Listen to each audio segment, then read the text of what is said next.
First and foremost, gratitude in our heart. So first and foremost, payagan niyo po ako magpasalamat sa Panginoon Diyos. Kahit ano pong struggle, kahit anong hirap, kahit anong disappointment sa atin mind, God is sovereign. He has a plan. He has a plan for you.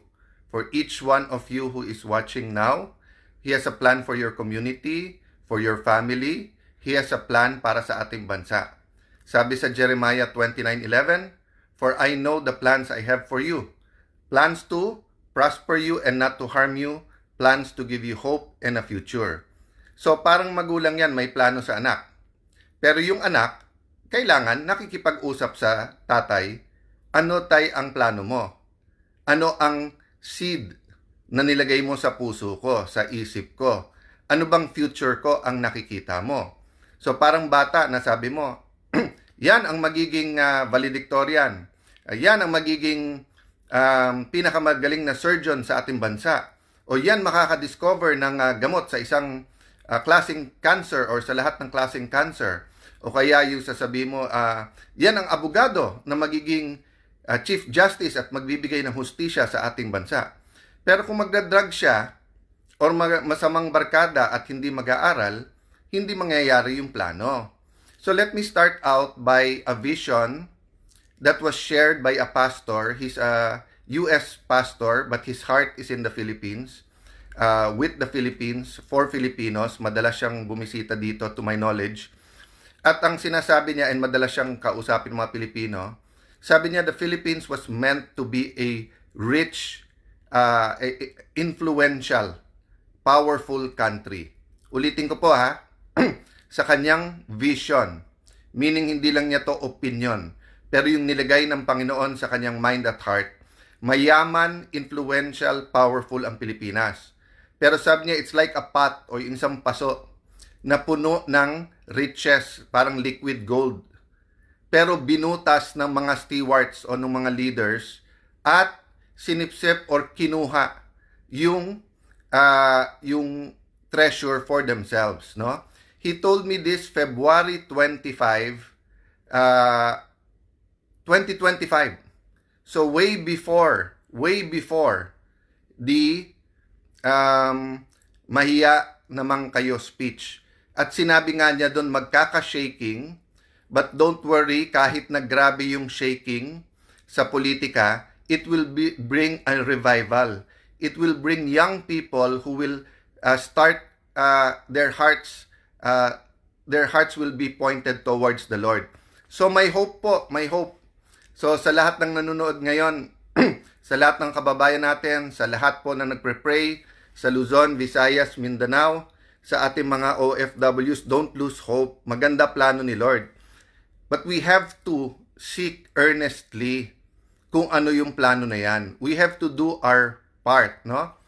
Fe Infante, Paul Maquinto, Nuke Wena, Rice, ganda pangalan na, Rick Demart, Factoran, Godspeed din sa'yo. Juliet Machan from New Zealand. So guys, first message ko sa inyo today, maganda future ng ating bansa. We have to take hold of it. The Israelites, when they were freed from Egypt, 40 years sila sa desert. Bakit po? Sabi nung iba, mga religious leaders natin, Christian religious leaders, whether Catholic or Protestant, it was because of sin. Tama din po yon. Dahil sa sunod-sunod pa rin ng pagkakasala, hindi nakapasok sa Promised Land. Hari Pautin, Assalamualaikum, lahat ng ating mga kapatid na Muslim. Assalamualaikum sa inyo, Pastor Corpus. How are you? God bless you po. Mary Ann Vailoses, yan. Sorry po. Gusto ko rin, sabik din ako na kamustahin kayo lahat. Pastor Ador, Elena Balakenya, May Tai. Don't get tired fighting. Prayers po. I-recharge nyo po ako through prayers. God will recharge me na po. So, I was saying po, yung napalaya sa Egypt after napakatagal na slavery. But in the last few decades or the last few years, ine-explain din po ng ating mga pare, pastor, mga ministers, no, na the Israelites were out of Egypt, but Egypt was still in them. Anong ibig sabihin nun? Just because napalaya na sila, hindi ibig sabihin na yung mind nila hindi pa rin slave mentality. 'Di ba? So nung 1986 nagkaroon ng EDSA revolution, sabi natin never again, sabi natin hindi na tayo papayag na muli mabawi ang ating kalayaan. And then afterwards, between that, ngayon 2026 naging issue nung 2022, ibabalik ba natin ang isang Marcos? Pero sabi, Team Unity, Marcos Duterte, galing tayo sa pandemic, nakatikim tayo ng mga 10 taon na economic growth from the time of President Pinoy and President Duterte, who I very much respect both of them. So, nung nag-anniversary nung 2026, 40 years, we have to ask ourselves, do we already have that mentality of conquerors? Or ang mentality pa ba natin ay slaves, di ba? So, saan slave? Siguro sa corruption at poverty, di ba? Kung makikita mo, ano ba sistema ng gobyerno ngayon?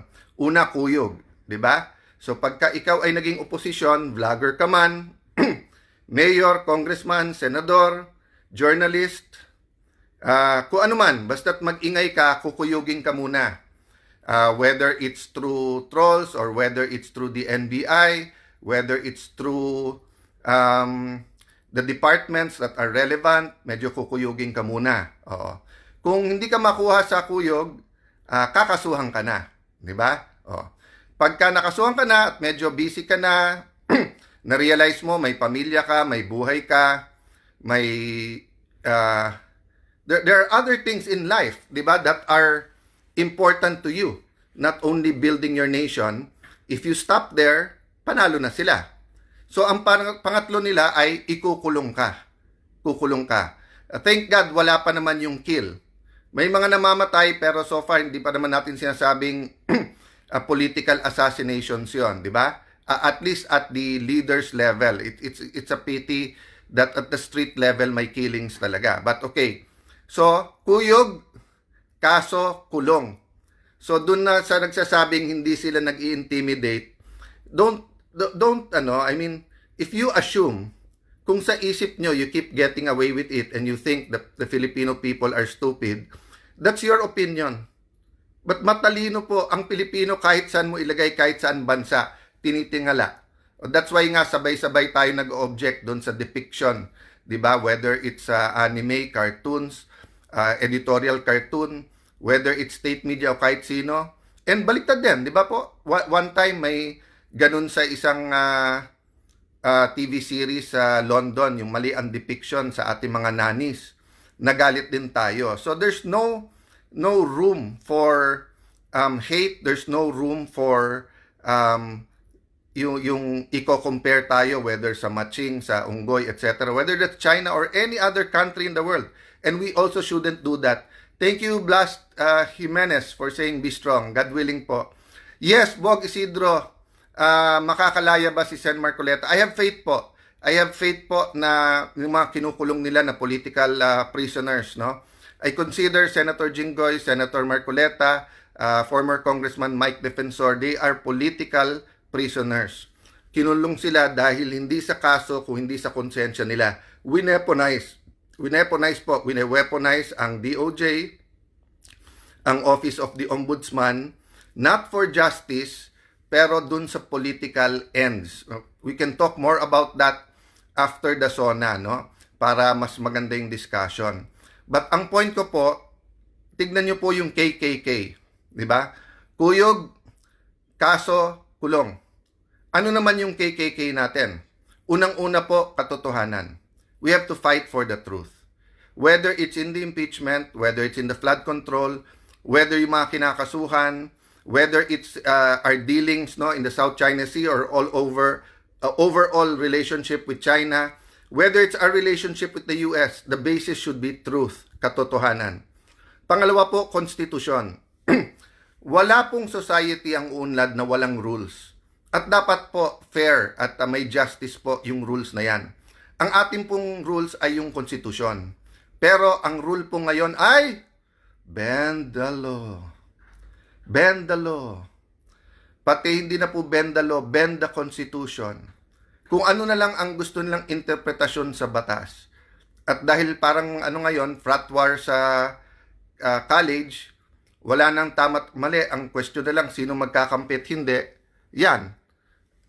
Nagkakaproblema yung buong bansa.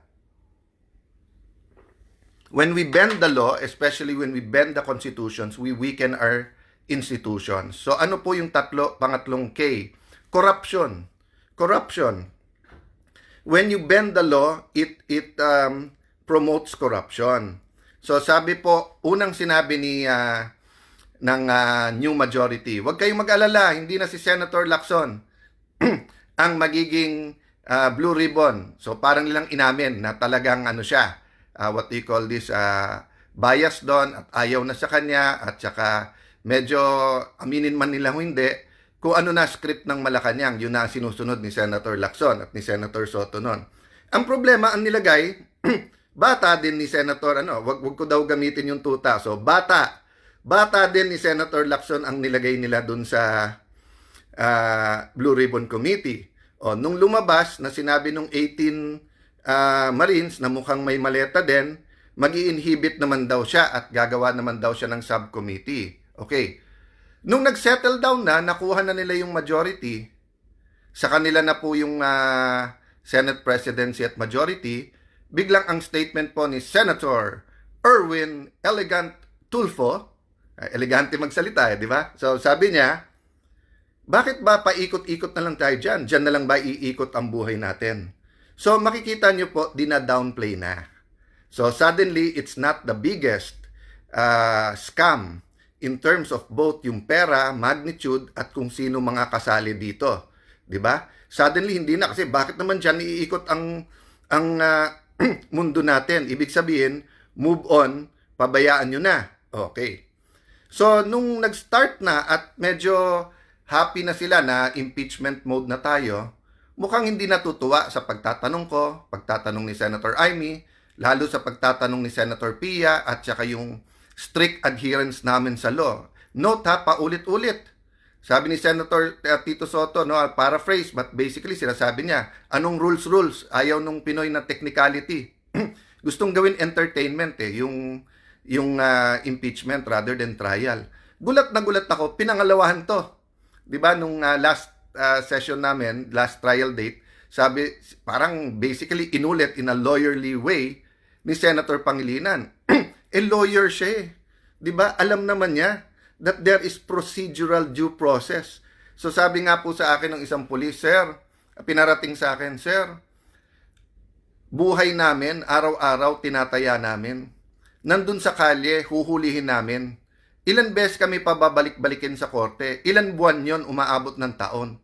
Tapos biglang makakawala, tatawanan kami on a technicality. Tapos manunod kami ng impeachment, sasabihin, impeachment to, wag tayong technical, Vice President. So ano pa kaya yung ordinary pickpocket? Ano pa kaya yung ordinary na mga salisigang, mga nambubudol? Paano pa yung mga nambabastos sa ating mga kababayan sa kalye? Technicality, hindi importante. Bakit sa korte importante ang technicality? Guys, gusto din namin matapos na yung impeachment. But it is a trial. It is a court. So we have to act that way. Kaya gulat na gulat ako that a lawyer will speak that way. Having said that, balik tayo kay Erwin Tulfo. So sabi niya, ngayon, relax lang, relax. O, kayo po sumagot. Relax daw, dadating tayo dyan. So ibig sabihin, hintayin natin timing nila sa flood control. At marami na naman daw nakakasuhan. Okay. Remember, I'm the only one, at least I remember, at that level, Senator Patas, na nagsabi, siguro sa laki ng problema na to, sa magnitude ng corruption na to, at sa dami ng kasali dito, baka maganda yung buong generation natin ng politiko mag-resign at isang eleksyon bawal tayong tumakbo lahat. Tahimik si former Senate President Trilon, tahimik. Former Senate President Coco Pimentel, tahimik. Si former Senator Dick Gordon, tahimik. Lahat sila tahimik. Yung wag muna tayong tumakbo. O nung naging Senate President ako, talking head sila bigla.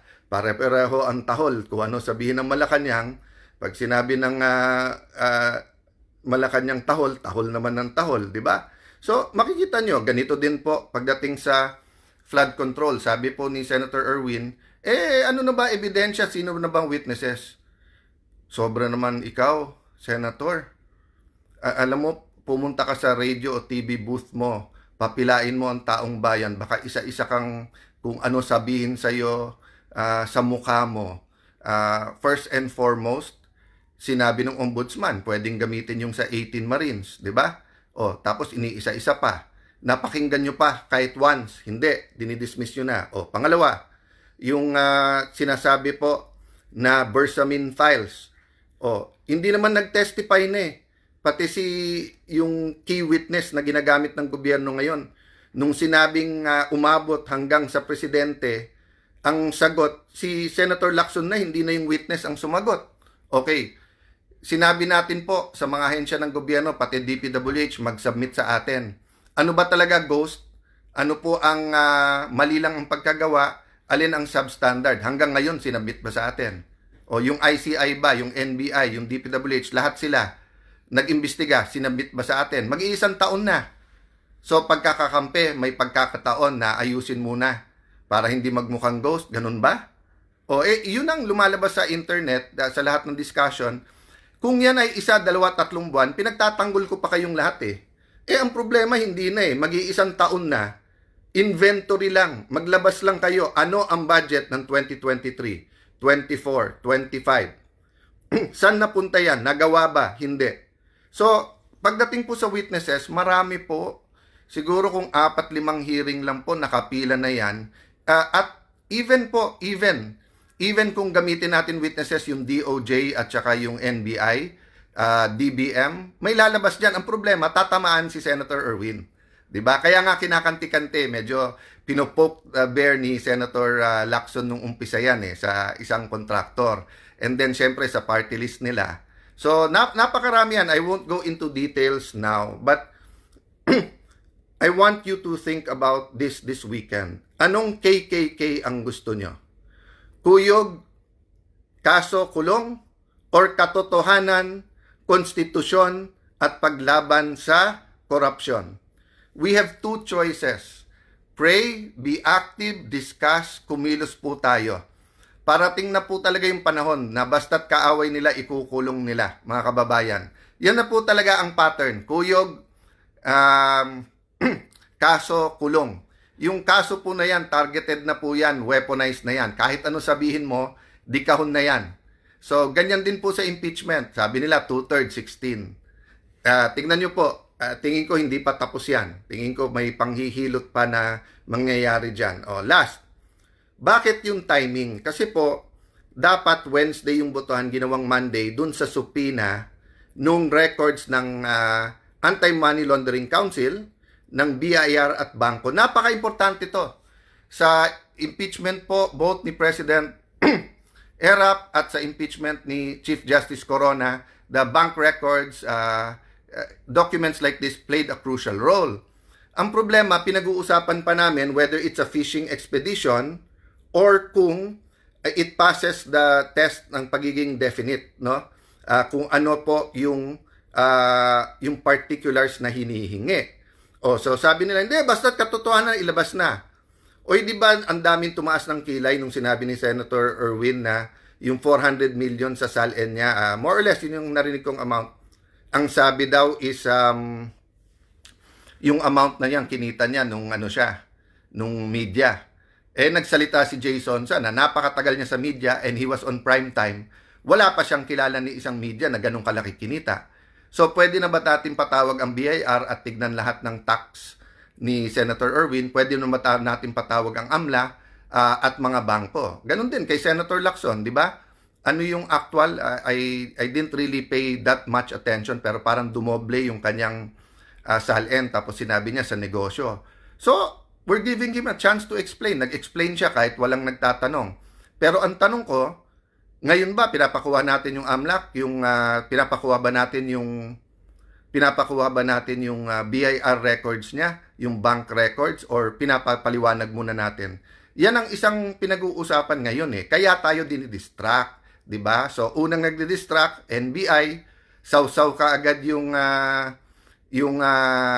DOJ, etong ombudsman pinipilit kong respeto pero sausaw na din na naman. Oh, and then afterwards ang Malacanang kung ano nang sinasabi, hindi kasali diyan yung kakampi nila, kasali yung kakampi. Hindi daw kasali pero sabi ng ombudsman bubuksan ulit. So just do your job and I will honor you kung tama, 'di ba? Pero kaya sumausaw kaagad yan si Erwin. Inutusan din ni Senator Lacson. Bantayan nyo sa impeachment. Yung pag nagtitingin na, ikaw naman, salita ka, di ba? So, happy weekend, just like me. Itanong natin, who let the dogs out? Yung attack dogs, nandyan eh. So, once na nandyan na yung attack dogs, let's not be distracted. Ako, mag-aaral ako. Napakaraming dokumentong dala ko. I started, 1 o'clock, 1:30 in the morning kanina. I'll be doing that today, tomorrow. Pag lumabas yung attack dogs, you're on the right trail. So, ang tanong, who let the dogs out? But mga kababayan, mga mahal kong kapatid, kapwa Pilipino, KKK, mamili po tayo. Kuyog, kaso, kulong, or ipaglaban natin, ilabas ang katotohanan, itanyag po natin, ipaglaban natin yung spirit and letter ng konstitusyon at tanggalin na natin ang korupsyon. Yun na lang po choice natin. So maganda plano ni Lord, sana yun ang piliin natin. Have a good weekend everyone. God bless you.